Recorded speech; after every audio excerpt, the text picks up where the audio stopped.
You are watching on Wiseland TV, and I'm Pastor Sambia. It is a blessing having you here. In this video, we will discuss the power of vision and how to bring your vision into fruition. First of all, when you hear the word vision, what comes to your mind? When somebody say to you, "Do you have a vision?" Or if you say to somebody, "Do you have a vision?" What are you talking about? And how can vision impact your life or the life of the people that are connected to you? Let's look into it.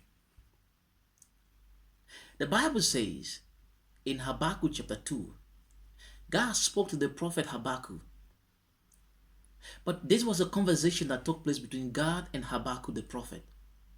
Habakkuk was a man just like you and I, full of potentiality, full of intention. And in the city where Habakkuk lived, there was so much injustice. And one day, Habakkuk, out of anger, went to God and said, "Why do you allow me to see injustice, knowing fully well how I feel? You are God, aren't you God? And why don't you do something about this injustice? The city is full of crime, family disintegration, religious collapse, and economic instability." And he complained a lot. In the whole of chapter 1 of Habakkuk, Habakkuk was complaining to God. And in chapter 2, God responded to him and said, "Write down the vision." This is interesting. God said to Habakkuk, "Write down the vision." What do you see? And what are the solutions do you have for the things that you see that you don't like that are happening around you? But I want to ask you this question. Have you ever come to a point of being angry? Have you ever come to a point where you don't like the things that are happening within your neighborhood? And you feel like, "I wish there was a way out to some of these things that are happening, some of the crime that are occurring." And you feel that you wish somebody could do something about it. There is a good news because you are the only person that can do something about it. This is what God was telling Habakkuk. Sir, write down the vision. So what is vision? The word vision comes from the medieval Latin word optica. And the word optica means to be able, the ability to behold an image from a point of distance view. Now let me ask you a question. When when you sit today, where do you see yourself in the next 5 years? Where do you see your neighborhood in the next 10 years? Or where do you wish to see your country in the next 15 to 20 years? And how your life can play a major role in the process of bringing your country to where you want it to be, or where you want your neighborhood to be, or where you want your family to be. How your personality can be a help. That is the vision. God is saying, write down the vision. And you see, there is something about writing your vision down.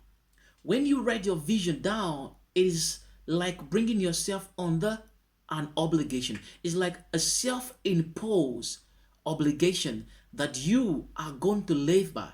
And you know what vision does? Vision set a pace for you to live by. Vision will discipline you. Vision will determine the friends you keep. Vision will determine the languages that you speak. Vision will determine even the food you eat because of your vision. If you have a vision of becoming a football player, that means that vision will compare you to eat a certain type of diet because you don't want to be overweight, because you want to be able, you want to build some form of physique. So you see why the vision is so powerful. If you are like me, who is planning to become a pastor, then the vision compares you to read more books. The vision compares you to go for seminars. The vision compares you to listen to other speakers. The vision compares you to do things that people who have gone ahead of you are doing. So you see, the power of vision enable us to see our future. So let's look at some of the definition of vision. Vision is the blueprint of your future. Vision enables you to see how your future looks like. Now let's concise the definition of vision.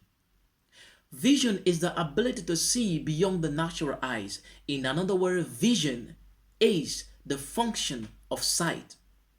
You see, they say there is a vision, which is the functions of the sight, and there is a look, which is the functions of the eye.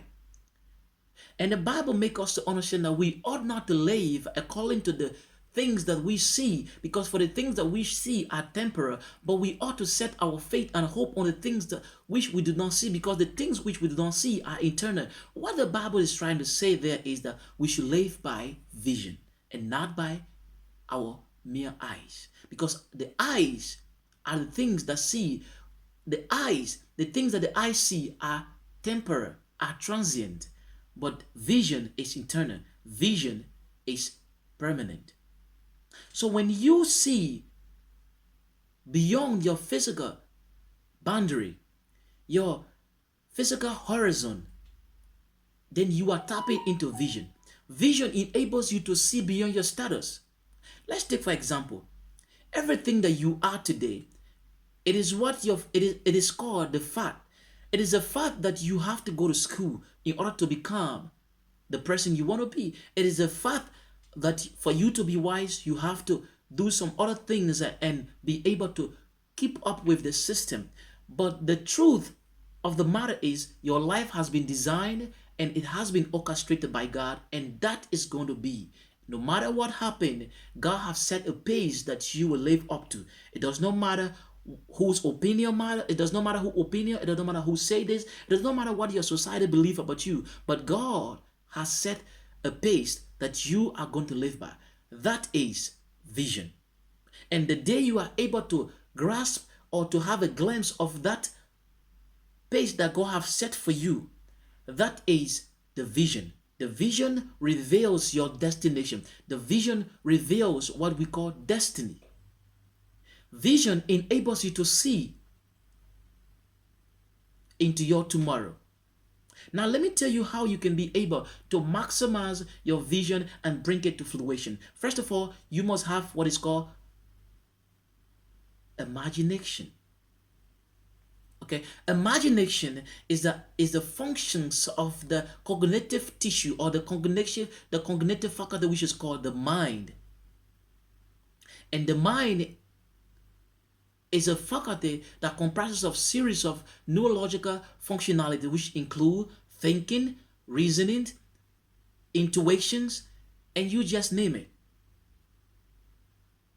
So for you to be able to maximize your vision, you need the functions of imagination. What is imagination? Imagination is the ability to see the things that are yet to be revealed. Imagination is the ability to gather and to formulate your vision. Imagination helps you to gather and to make your vision concrete. That is to say, the vision show you the place, but the imagination draw the imaginary lines of how the place look like. The vision show you the place, but your imagination draws the demarcation, the circumference, and the diagrams of how you want the place to look like. This is what God said. I know the thoughts I think towards you, Jeremiah chapter 29 verse. I know the thought I think towards you, thought of peace, not of evil, and that thought is to bring you to your expectation. God is saying, I have a unique plan for you, but that plan can only bring you to where you have been able to imagine. So you see, you've got a vision, and God works alongside with your imagination to make sure that your vision come to pass. That means just having a vision is not enough. You must be able to imagine, and your imaginations help you to determine how the place look like. And when you grasp the full picture of how the place look like, then we now come to what is called goal. What is the goal? The goal enables you to get your vision, but in smaller pieces. So we say the goal is the breaking down of vision into achievable means. I repeat, goal is the breaking down of your vision into achievable means. So when it's not just enough having a vision, okay? When you have a vision, you need to be able to imagine how the place look like, how the place looks like. And when you imagine how the place looks like, then you need to strategize how to get to the place. And for you to be able to get to the place, you will need strategy, you will need techniques. And these techniques is what I'm revealing to you, or is what we know as goal setting.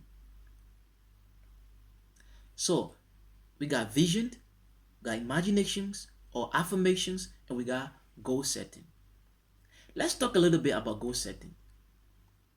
Goal can be very powerful. Goal setting can be very powerful.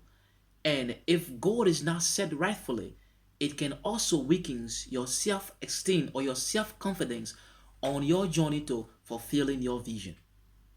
That is to say, if you set an unachievable goal, it's going to be a defection to your vision, because every time you set a goal and you fail to achieve those goals, it weakens your self-esteem. It makes you to look at yourself like, I'm not able. But every time you set a goal and you are able to bring that goal into fulfillment, it gives you some level of self-esteem. It increases your self-confidence level. So this is the reason why it is good to break your vision down into smaller and achievable means. So bit by bit as you go, you are achieving your vision, but then in the form of goal. That is to say, if the vision is for 20 years, break it down into 2 years, 2 years, 2 years, 2 years. So every 2 years, you celebrate the victory. Every 2 years, you celebrate the victory. So every time you celebrate a 2 year victory, it's a vision that has been celebrated, that has been celebrated partially. So you fulfill your vision partially. It's what we call goal. Are you getting me? But without the enablement of goal, the vision become boring. Because between your vision and its fulfillment, there is a waiting period which is called endurance. And for you to have the capacity to endure, you need goal setting. Because the goal help you to take your eyes off the great vision or the longer distance, which is the longevity of the fulfillment of the vision, and it makes you to see the distance that is very close to you. And when you can see something very very very close to you, your energy is being energized. Every time you are energized to fulfill, it's like, okay, tomorrow, let's take an example. For typical example, it is obvious and it is scientifically proven that those majority of the people who goes to the gym for building their body for a set of event always maintain regularity. That means they maintain consistency because they know that I'm having a program on so and so day, so I want to build up my body so that I can meet up with my target. And then compared to those who just go to the gym with no event attached to their training program.